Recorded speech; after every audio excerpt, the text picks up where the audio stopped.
Let me start with something that might sound counterintuitive. The most powerful sales technique in the world is not a technique at all. It's not a closing strategy. It's not a persuasion framework.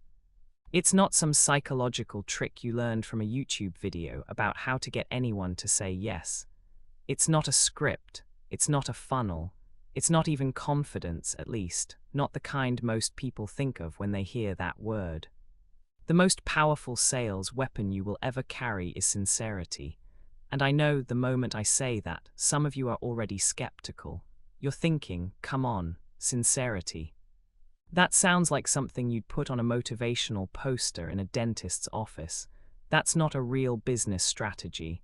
That's soft. That's passive. That's naive. And I get it. I really do, because I used to think the same thing.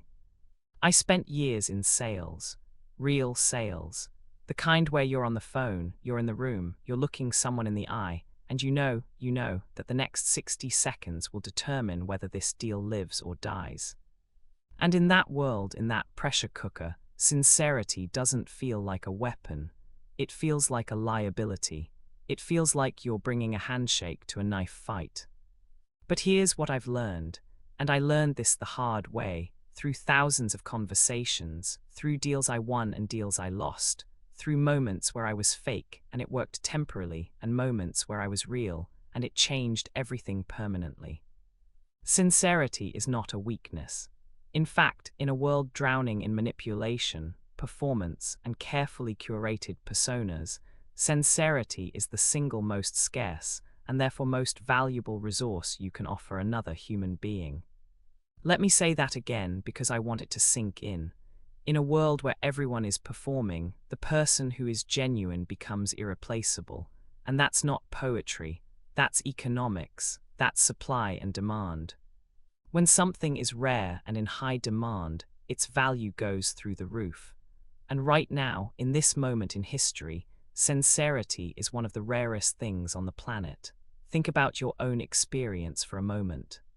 Think about the last time you interacted with a salesperson, whether it was someone selling you a car, a piece of software, a financial product, a coaching program, anything. Think about how that interaction felt. Did you trust them? Did you believe what they were saying? Or did you feel, somewhere in the back of your mind, that little alarm going off, that subtle, almost imperceptible feeling that says, this person is performing, this person has an agenda. This person doesn't actually care about me, they care about the transaction. Most of the time, it's the second one. Most of the time, we walk away from sales interactions feeling like we just had an encounter with a mask, not a person. And we remember that, we carry that feeling with us. And the next time someone tries to sell us something, we show up armored, we show up guarded, we show up with walls already built because our experience has taught us that salespeople are not on our side. Now here's the thing, that armor, that guardedness, that suspicion, it's not irrational. It's learned. It's the result of years and years of being manipulated, being pressured, being lied to, being told something is limited time only, when it's not, being told something is perfect for you, when the person saying it doesn't know the first thing about you. We've been trained to distrust, and that training runs deep. So when you show up as a salesperson, or really, as anyone trying to offer something of value to the world, you're not starting from zero. You're starting from a deficit. You're starting from negative trust. The person in front of you has already decided, at some level, that you're probably not being straight with them. That's the landscape. That's the terrain you're operating on. And this is exactly why sincerity is so powerful. Because when someone encounters genuine sincerity, real, unperformative, unscripted sincerity, it cuts through all of that armor like nothing else can. It disarms people not through manipulation, but through the sheer unexpectedness of encountering something real. It's like walking through a desert and suddenly finding fresh water. You don't need to be convinced to drink it. You don't need a sales pitch. The water speaks for itself because the thirst is already there. The thirst for sincerity is already there in every person you will ever meet. You don't have to create the demand. The demand is enormous. You just have to be the supply. Now, I want to be really careful here, because I'm not talking about some vague, feel-good notion of just be nice. I'm not talking about being a pushover. I'm not talking about avoiding tough conversations or never challenging someone or pretending everything is fine when it's not. That's not sincerity. That's people-pleasing.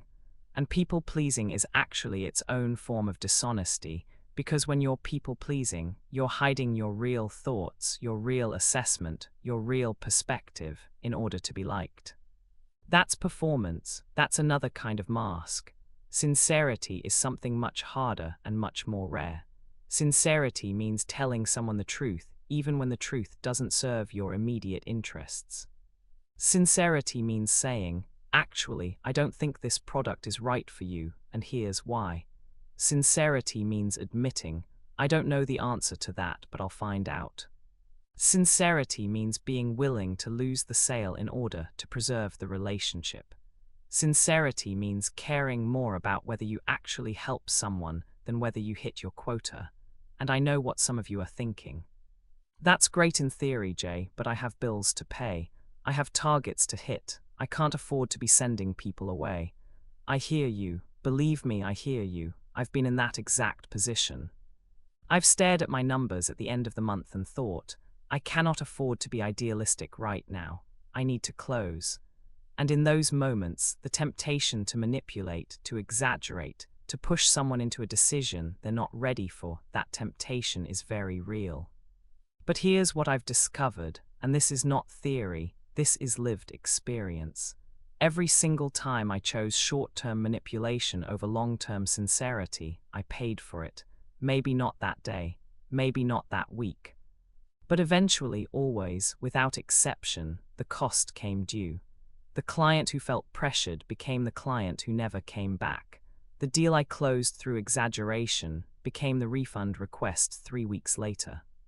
The relationship I sacrificed for a transaction became the referral I never received, the door that closed permanently, the reputation damage that spread quietly through networks I didn't even know existed. And every single time I chose sincerity, even when it cost me in the moment, even when it meant walking away from money on the table, I was rewarded. Not always immediately. Sometimes it took weeks, sometimes months, sometimes years. But the rewards came, and they came compounded. They came as referrals. They came as repeat business. They came as trust that deepened over time until the person on the other side of the table wasn't just a client anymore. They were an advocate, a partner, sometimes a friend. There's an ancient piece of wisdom from the Talmudic tradition that has shaped my thinking profoundly on this subject. The idea is simple but radical. If you want to create wealth, create prosperity for others first. If you want to grow rich, make other people's lives richer. It sounds paradoxical, but it's actually the most practical business strategy ever articulated. Because when you genuinely, sincerely invest in other people's success, not as a tactic, not as a manipulation, but as a real commitment, you create something that no amount of advertising or marketing can buy. You create loyalty. You create word of mouth. You create a network of people who want you to succeed because your success is intertwined with theirs. And this is the fundamental error that most people make in sales. They think sales is about extraction. They think the goal is to get something from the other person, their money, their signature, their commitment. And so every interaction becomes a subtle game of extraction where you're trying to take and they're trying to protect. But what if sales isn't about extraction at all? What if sales, done right, is about contribution? What if the real question isn't, how do I get this person to buy? But how do I genuinely help this person solve a problem they actually have? When you shift from extraction to contribution, everything changes. The energy of the conversation changes. The body language changes. The tone changes, and the other person feels it. They may not be able to articulate what's different, but they feel it in their gut. They feel the absence of pressure. They feel the presence of genuine concern. And that feeling of being truly seen and truly cared for by someone who also happens to have expertise, that feeling is intoxicating. That feeling is what makes people say yes, not because they were convinced, but because they were understood. Let me tell you a story, and this is a real story from my own life. I'm not going to make it dramatic. I'm not going to add Hollywood music. I'm just going to tell you what happened. A few years ago, I was talking to a potential client. This was someone who had reached out to me because they were struggling with their sales process. They had a good product, a decent team, but their close rate was terrible. They couldn't figure out why. They'd tried different scripts, different training programs, different incentive structures. Nothing was working, so we got on a call and I started asking questions. Not selling questions, not the kind of questions where you're just looking for an opening to pitch. Real questions, genuine questions. I wanted to understand their situation. I wanted to understand their market, their customers, their pain points, their team dynamics. And as I listened, really listened, not just waited for my turn to talk, I started to realize something uncomfortable. My solution wasn't the right fit for them. Not at that stage. They had more fundamental problems that needed to be addressed first. Problems with their product positioning, problems with their target market definition, problems that my tools and training simply wouldn't solve because the foundation wasn't there yet. And I had a choice. I could have ignored that realization. I could have sold them my solution anyway, collected the payment, and hoped for the best. They were ready to buy. The credit card was practically on the table. All I had to do was say, yes, let's get started, and the money was mine. But I didn't. I told them the truth. I said, look, I think what I offer could really help you, but not right now. Right now, you have a positioning problem, and until that's solved, no amount of sales training is going to fix your close rate. Here's what I think you should do first. And I gave them specific recommendations. I pointed them to resources. I even connected them with someone I knew who specialized in the kind of work they needed. Did I lose that sale? Yes, that day I lost that sale. But here's what happened next. 6 months later, that person came back. They had fixed their positioning. Their product market fit was dialed in. And now they were ready for what I offered. And they didn't shop around. They didn't compare options. They didn't negotiate aggressively on price. They came straight to me, and they said something I'll never forget. They said, "You're the only person who's ever told me not to buy something. That's how I knew I could trust you." That one act of sincerity didn't just win me a client. It won me a relationship. And that relationship led to referrals, which led to more relationships, which led to more referrals. One moment of honesty created a cascade of trust that is still paying dividends years later. And that's the thing about sincerity that most people miss. They evaluate it on the wrong time horizon. They look at sincerity through the lens of the immediate transaction and they think, I can't afford to be honest right now. But they're measuring with the wrong ruler. Sincerity doesn't pay off on a transactional timeline. Sincerity pays off on a relational timeline, and relational timelines are where real wealth is built. Naval Ravikant, someone whose thinking has deeply influenced my own, talks about this idea that your specific knowledge, the thing that makes you irreplaceable, can't be taught in a classroom. It comes from your unique experience, your unique perspective, your unique way of seeing the world. And I would add to that, your specific knowledge only becomes valuable when it's delivered with sincerity. Because you can have the deepest expertise in the world, but if people don't trust you, that expertise is worthless. It's locked away. It can't create value because no one will let you close enough to deploy it. Sincerity is the delivery mechanism for your expertise. It's the vehicle that carries your knowledge from your mind to the world. Without it, you're just a smart person that nobody listens to. And this connects to something even deeper that I want to talk about, which is the relationship between sincerity and identity. Here's what I mean by that. A lot of people in sales, and honestly, a lot of people in life, are walking around wearing masks. They have their professional persona, their networking persona, their social media persona, and they think that's just how the game is played. You put on the right mask for the right audience, and you perform the right way, and you say the right things, and that's how you get ahead. But there's a cost to wearing masks, and it's a cost that most people don't realize they're paying until it's too late. The cost is this: when you wear a mask, you can never be truly known. And when you can never be truly known, you can never be truly trusted. And when you can never be truly trusted, you can never build the kind of deep, long-term relationships that are the foundation of sustainable success. You might close deals, you might hit your numbers, you might even build what looks from the outside like a successful career, but underneath it all there's a hollowness, a fragility. Because everything you've built is built on a performance, and performances are exhausting to maintain and devastating when they crack. I've seen this happen to people. I've seen people who were incredible performers, charismatic, polished, persuasive, and they had great years, sometimes even great decades. But then something shifted. The market changed, the audience changed, a new competitor showed up, and because their success was built on performance rather than authenticity, they had nothing to fall back on. The persona couldn't adapt because the persona wasn't real. And when the mask slipped, the trust evaporated overnight.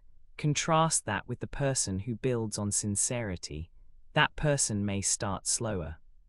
They may not have the flashiest results in year one, but over time, and this is the crucial thing, over time, they build something that accelerates, because every sincere interaction adds a layer of trust. Every honest conversation deepens a relationship. Every moment of vulnerability, real vulnerability, not performed vulnerability, creates a bond that is incredibly difficult to break. It's compound interest, but for relationships. And just like compound interest in finance, the early returns seem modest, almost insignificant, but give it time and the curve goes exponential. Now, I want to address something that I think holds a lot of people back from being sincere, and that's fear. Specifically, the fear that if people see the real you, they won't like what they see. The fear that if you drop the mask, if you stop performing, if you show up as you actually are, with your doubts and your uncertainties and your imperfections, people will reject you. Clients will leave. Opportunities will dry up. You'll be exposed as somehow not enough. I understand that fear. I've felt it deeply. And I want to tell you something about it that took me a long time to learn. That fear is a liar, not because rejection never happens. It does. Not because everyone will love the real you. They won't. Some people will absolutely be put off by your sincerity. Some people are so accustomed to dealing with masks that a real face actually makes them uncomfortable. Some people want to be manipulated. They want the performance, the flattery, the smooth talk, because it allows them to avoid the discomfort of genuine human connection. Let those people go. Let them go, not with resentment, not with bitterness, but with the understanding that they are simply not your people. They are not the clients you want. They are not the relationships that will sustain you. They are not the foundation upon which you should build anything. Your people, your real clients, your real partners, your real community are the ones who respond to sincerity.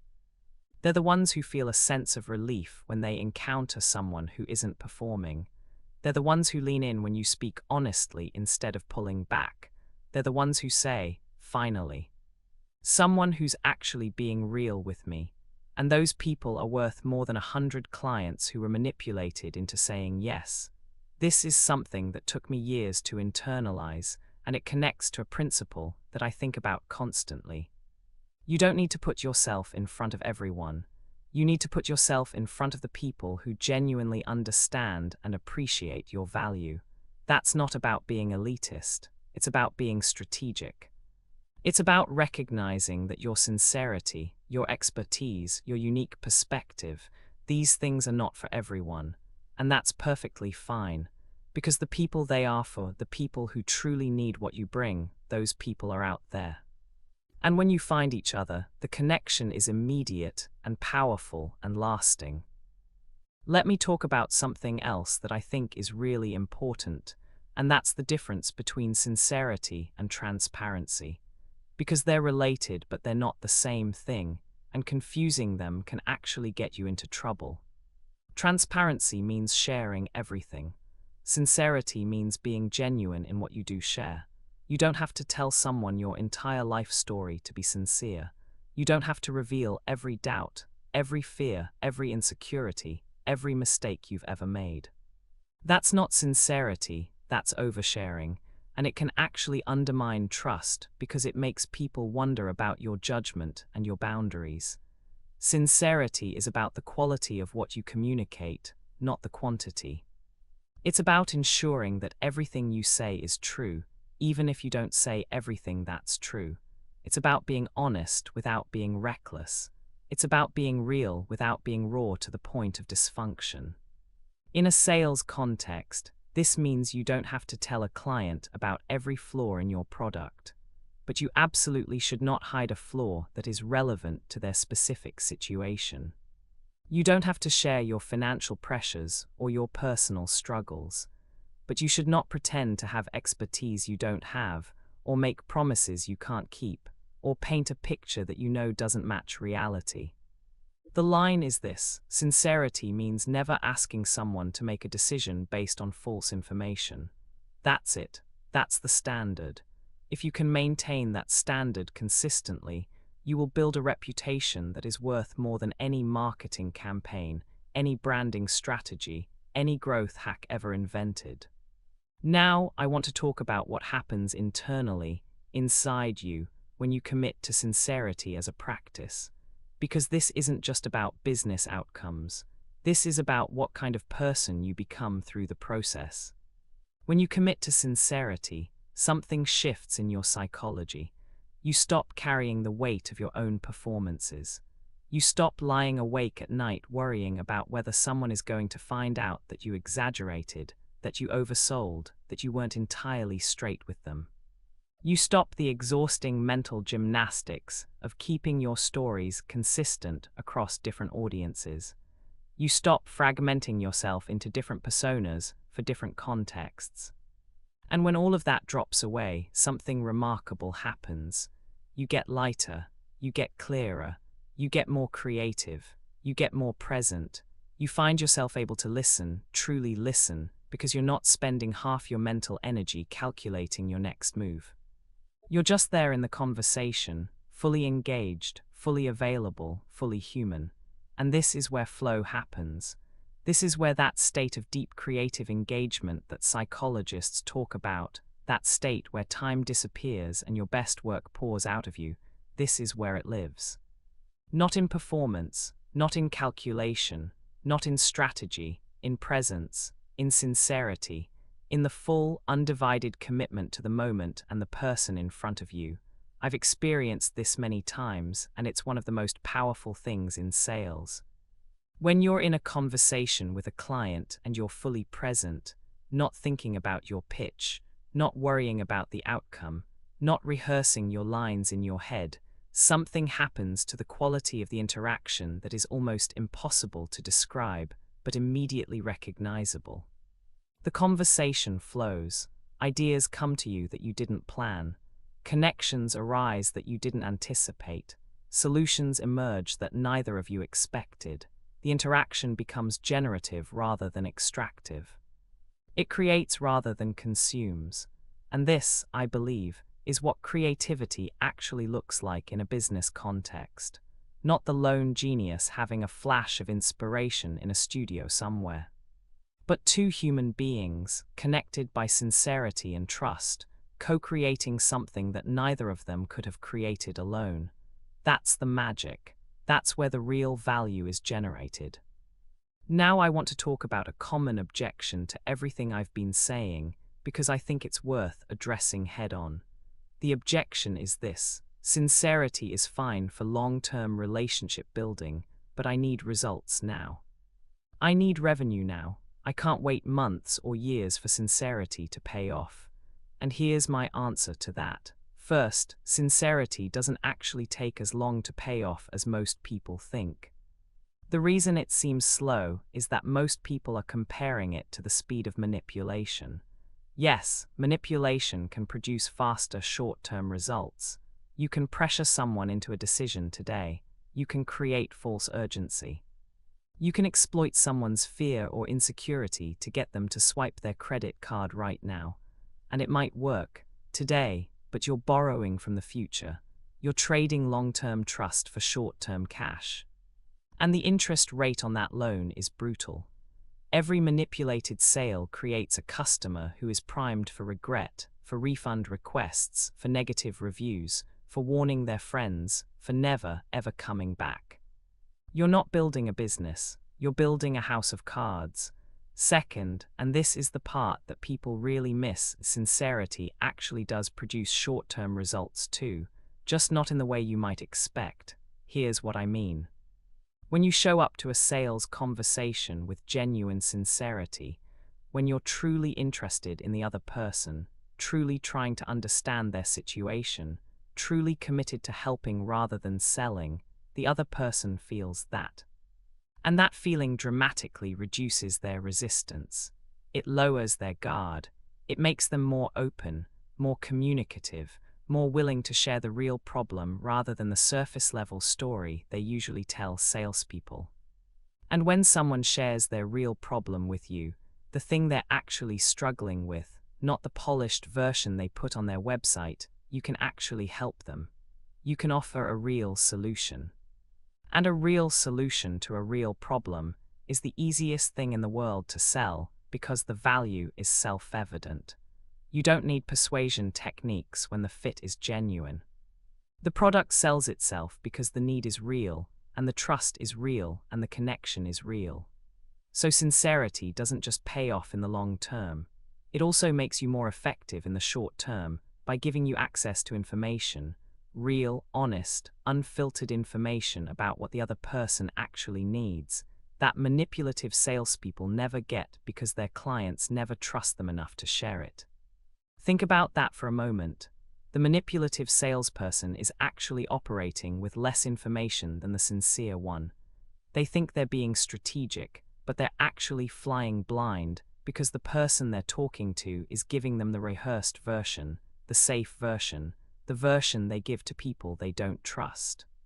And then the manipulative salesperson wonders why their solution doesn't quite land, why the client seems hesitant, why the deal falls apart at the last minute. It falls apart because it was never built on truth. It was built on two people performing at each other, and performances don't convert, truth converts. Let me share another layer of this that I think is really important, and it has to do with how sincerity scales. One of the concerns I hear from people is, okay, sincerity works one-on-one, but I'm trying to scale. I'm trying to reach thousands of people. I'm trying to build something bigger than just me having individual conversations. How does sincerity scale? And the answer is, sincerity scales better than anything else. Think about the brands you trust most, the creators you follow most loyally, the businesses you return to again and again. What do they all have in common? They feel genuine. They feel like they're being straight with you. They feel like there's a real human being behind the message, not a marketing department. Whether it's a one-person operation or a Fortune 500 company, the ones that earn the deepest loyalty are the ones that communicate with sincerity. And in the age of AI, in the age of algorithmically generated content, in the age of deepfakes and chatbots and automated everything, sincerity scales even better because it becomes even more scarce. When everyone can generate perfect-sounding content with a few clicks, the content that actually sounds like a real human being, with real opinions, real experiences, real vulnerability, stands out like a beacon. The algorithm can optimize your ad spend. It can personalize your email sequences. It can A/B test your headlines. But it cannot replicate the feeling of one human being speaking honestly to another. That remains, and I believe will always remain, uniquely human. And that's why sincerity is not just a nice personal quality. It's a strategic moat. It's a competitive advantage that cannot be replicated, cannot be automated, and cannot be faked. Because here's the thing about faking sincerity: you can't. Not really. Not for long. People have incredibly sophisticated bullshit detectors. They've been honed by millions of years of evolution. We are social primates who survived because we could tell the difference between a genuine ally and a deceptive threat.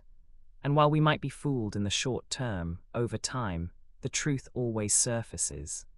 So don't try to fake sincerity. Don't try to use sincerity as a technique. The moment sincerity becomes a tactic, it ceases to be sincerity. It becomes just another form of manipulation, arguably the worst form, because it exploits the very thing it pretends to embody. Instead, cultivate sincerity as a practice, as a discipline, as a way of being. Make it a daily commitment.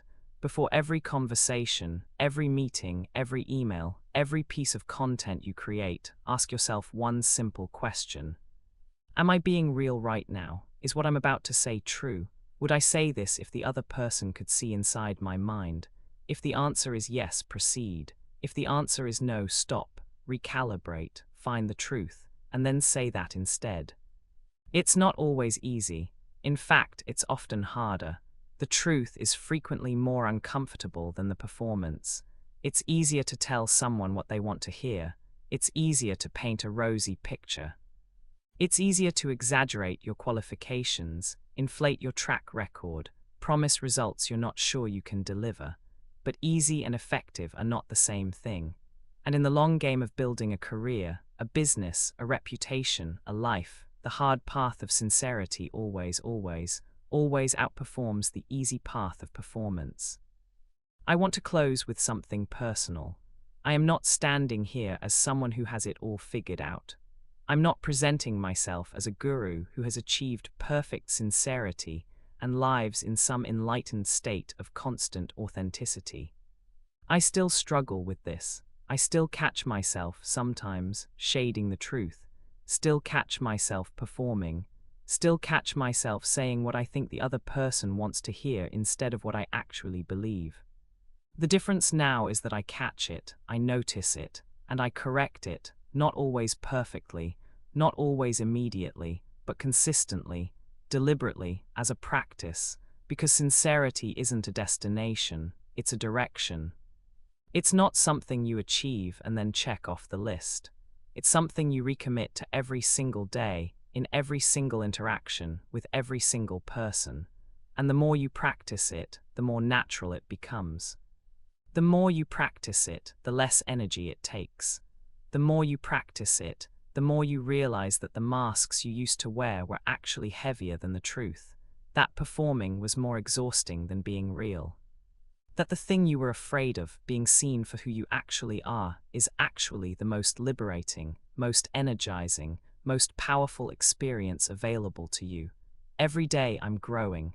Every day I'm learning. I built tools, AI-powered tools, specifically designed to help salespeople reflect, analyze, and grow, not to become better manipulators, not to learn slicker scripts, but to develop genuine understanding of themselves, of their clients, of the dynamics of trust and relationship and value creation that actually drive sustainable success. And the foundation of all of it, all the technology, all the methodology, all the training, the foundation is sincerity. Because without sincerity, everything else is just noise. It's just more performance in a world already suffocating under the weight of performance. So here's my challenge to you. Starting today, not next week, not when you feel ready today, pick one conversation, one interaction, one meeting, and commit to being completely, radically, uncomfortably sincere in that conversation. Don't perform. Don't exaggerate. Don't tell them what you think they want to hear. Tell them the truth, the real truth, even if it costs you something, even if it feels risky, even if your voice shakes, and then watch what happens. Watch how the other person responds when they encounter something real. Watch how the conversation shifts. Watch how the energy changes. Watch how, for the first time in a long time, you're not thinking about your next move. You're just present, engaged, alive, connected. That's what sincerity feels like. And once you feel it, you'll never want to go back to performing. Because in the end, the question isn't whether sincerity is a powerful sales weapon. The question is whether you have the courage to use it. And I believe you do. I believe you do because you're still watching. You're still listening. You didn't click away when I said there were no hacks, no tricks, no shortcuts. You stayed because something in you recognizes what I'm saying. Something in you knows that the path you've been on, the performing, the strategizing, the mask wearing, isn't sustainable. Something in you is ready for a different way. And that readiness, that recognition, that willingness to consider that maybe, just maybe, the simplest approach is also the most powerful one. That's already sincerity at work. You're already doing it. Now keep going. If this resonated with you, I'd love to hear your thoughts. Leave a comment, share it with someone who needs to hear it, and follow along for more conversations like this one.